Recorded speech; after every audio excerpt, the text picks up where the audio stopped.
ini ada sebuah bus yang nekat menerobos petugas saat sedang menggelar razia masker di Purwodadi, Grobogan, Jawa Tengah. Bus tersebut dihentikan paksa lantaran sang sopir tak tertib memakai masker.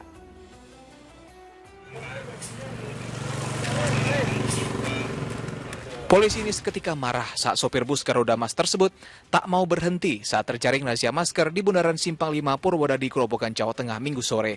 Sopir bus jurusan Cepu, Jakarta itu diminta berhenti karena tak mengenakan masker dengan tertib saat berkendara.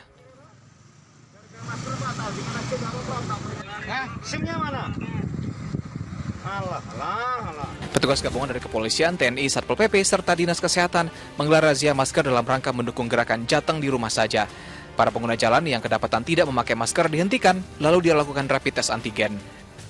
Sasaran kita adalah para pengguna jalan, baik yang berjalan kaki, kendaraan roda 2 maupun kendaraan roda 4. Kemudian bagi para pelanggar, selain kita data, langsung kita lakukan swab antigen oleh Dinas Kesehatan Kabupaten Grobogan. Petugas tak henti-hentinya meminta masyarakat untuk tertib menjalankan protokol kesehatan dalam beraktivitas demi menekan angka positif COVID-19 di tanah air. Arif Nur melaporkan dari Grobogan, Jawa Tengah. Ya, astagfirullahaladzim. Padahal petugas berniat baik ini ingin mengingatkan sang pengemudi agar menggunakan masker agar terhindar dari virus corona. Dan ini berbahaya sekali bagi petugas kepolisian apabila sang sopir bus terus menerobos dan bisa menabrak petugas, ya Ustadz? Ya, ini memang banyak sekarang ini terjadi. Tapi memang kalau tadi kendaraan besar seperti itu, ya dia sudah membahayakan orang-orang yang ada di sekelilingnya, ya para penumpangnya misalnya, ya. Walaupun kita juga tidak tahu apakah si supir ini secara rutin dites secara berkala, ya. Seperti kita, Mbak Nurul juga kan kita kalau mau syuting selalu di swab PCR, ya, rutin, supaya kita dan kru serta semua yang terlibat itu semuanya merasa aman. Ya, walaupun dia sudah, tapi dia jangan abai. Istilahnya kita jangan melawan.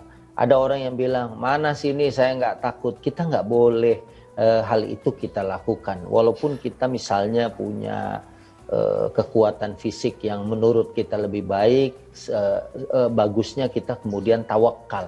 Karena memakai masker ini adalah bagian dari salah satu tawakal kita kepada Allah Subhanahu wa Ta'ala. Dan hampir saja mungkin dia juga membahayakan para petugas. Kalau menghilangkan nyawa beberapa orang itu sangat berat hukumannya di sisi Allah Subhanahu wa Ta'ala.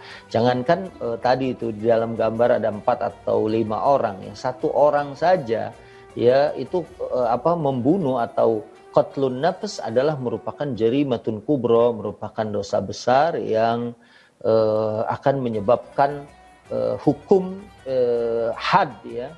Di had itu apabila dia membunuh, dia akan mendapatkan hukum yang setimpal pula. Dan juga di akhirat nanti tidak akan mendapatkan ampunan kecuali orang itu yang sudah dizolimi memberikan ampunan kepada orang yang melakukan pembunuhan, ya, dalam tanda kutip kalau dia misalnya melarikan kendaraannya dan menabrak para petugas.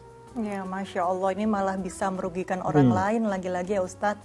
Nah, Ustadz Supi, ini kan memang seharusnya kita sebagai warga yang baik harus menaati aturan, ya Ustadz, apalagi di masa pandemi ini protokol kesehatan harus selalu kita terapkan. Atau mungkin banyak warga yang masih berpikir tidak percaya loh ada virus corona. Ini bagaimana Ustadz? Ya, mungkin karena memang bendanya tidak kelihatan, ya. Tapi kan kita lihat saudara-saudara kita, baru saja hari ini